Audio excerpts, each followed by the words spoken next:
पुनीत, आखिरी सवाल है कि इस वक्त महापौर विदेश दौरे पर हैं, जिसको लेकर जो विपक्षी पार्षद है कहीं ना कहीं वो बयानबाजी कर रहे हैं।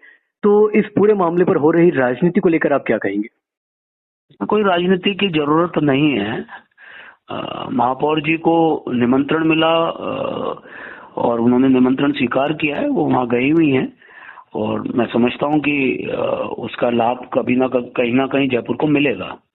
पुनीत जी, जेपी नड्डा जयपुर आने वाले, इसको लेकर क्या तैयारियां हो रही है? हमारे राष्ट्रीय अध्यक्ष जी 31 मई को जयपुर आ रहे हैं। आपको पता है कि केंद्रीय नेतृत्व ने पूरे भारत भर में पुण्य श्लोका देवी अहिल्या बाई होलकर के 300वीं जन्मशती को एक बड़े महत्वपूर्ण कार्यक्रम के लिए अपने हाथ में लिया है। राजस्थान में भी दूर दराज गांवों तक ही हमारे कार्यक्रम हुए हैं। अहिल्याबाई होलकर अपने आप में एक मिसाल है कि भारत में हम महिला शक्ति को किस प्रकार से देखते आए हैं और किस प्रकार से हमारे समाज की सामाजिक संरचना थी। वो दलित समाज में पैदा हुई और फिर पेशवाओं के घर की बहू बनकर वो महारानी बनी। इंदौर की वो महारानी रही और उस दौरान उनका जो विजन था, उनका जो काम था, आर्थिक रूप से महिलाओं को संबल करना, शैक्षणिक रूप से संबल प्रदान करना, धार्मिक क्षेत्र में बहुत उन्होंने काम किया और सैन्य क्षेत्र में उन्होंने महिलाओं की टोली बनाई। इन सब चीजों को ध्यान में रखते हुए जो एक बड़ा कार्यक्रम हो रहा है, उसके निमित्त जेपी नड्डा जी आ रहे हैं। जेपी नड्डा जी का बड़ा कार्यक्रम जयपुर में रहने वाला है और जयपुर संभाग के सभी प्रमुख कार्यकर्ता उसमें उपस्थित रहेंगे। तो मैं समझता हूं कि एक सुखद अवसर है। भारतीय जनता पार्टी के कार्यकर्ता अपने राष्ट्रीय अध्यक्ष की मेजबानी करेंगे और उनके साथ हमारे को काम करने का, उनको सुनने का अवसर मिलेगा। अहिल्याबाई होलकर के बारे में भी बहुत बेहतर जानने का अवसर मिलेगा। जी, पुनीत जी, मैं जानना चाह रहा हूँ कि धीरे धीरे जयपुर में भी मानसून की दस्तक हो रही है, तो नगर निगम की क्या तैयारियां है? नगर निगम निरंतर काम करने वाली संस्था है, आप जानते ही हैं। मैं अक्सर कहता हूं कि निगम एक ऐसी संस्था है जो गुड मॉर्निंग से गुड नाइट तक और फिर गुड नाइट से गुड मॉर्निंग तक आपका ध्यान रखता है, जयपुर के शहरी निवासियों का ध्यान रखता है।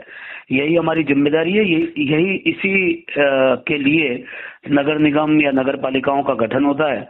तो इस दृष्टि से जो भी हमारा पुराने अनुभव रहे हैं उनको समाहित करते हुए हमने नालों की सफाई काफी हद तक करवा दी है। जहाँ वाटर लॉगिंग होती थी उसके बारे में भी चिंता की है। इवन मैंने जो एक्सपर्ट हैं इस फील्ड के उनसे भी आग्रह किया है, तो उन्होंने भी हमारे को कुछ जो हमारे पॉइंट्स ऐसे थे उनके बारे में अपनी एक रिपोर्ट दी है। उस रिपोर्ट को हम निश्चित रूप से लागू कर रहे हैं। एक शॉर्ट टर्म है और एक लॉन्ग टर्म है। शॉर्ट टर्म से जहाँ जहाँ पर हम काम कर पाएंगे उसके लिए मैंने अधिकारियों को निर्देशित भी किया है, उन्होंने उस पर काम करना भी प्रारंभ किया है। जी, नगर निगम की मेयर साहिबा पिछले कुछ समय से विदेश के दौरे पर हैं, या यूँ कहिए कि वर्तमान में वह ब्राजील में जिस तरीके से वह पिछली बार रशिया गई थी उसी तरीके से इस बार वह ब्राजील गई है।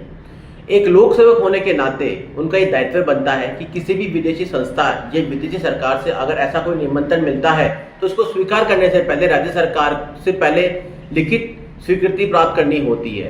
1 तारीख को मेयर साहिबा को ऐसा निमंत्रण मिला और 6 तारीख को उन्होंने इसको स्वीकार भी कर लिया, लेकिन उससे पूर्व में राज्य सरकार से उन्होंने ऐसी कोई भी स्वीकृति प्राप्त नहीं की गई। तो मेयर साहिबा से मैं ये पूछना चाहूँगा कि अगर आप विदेश दौरे पे गई हैं तो आपको ये स्पष्ट करना चाहिए कि आप किन मदों में किस तरीके के खर्चों से आप विदेश भ्रमण पर हैं।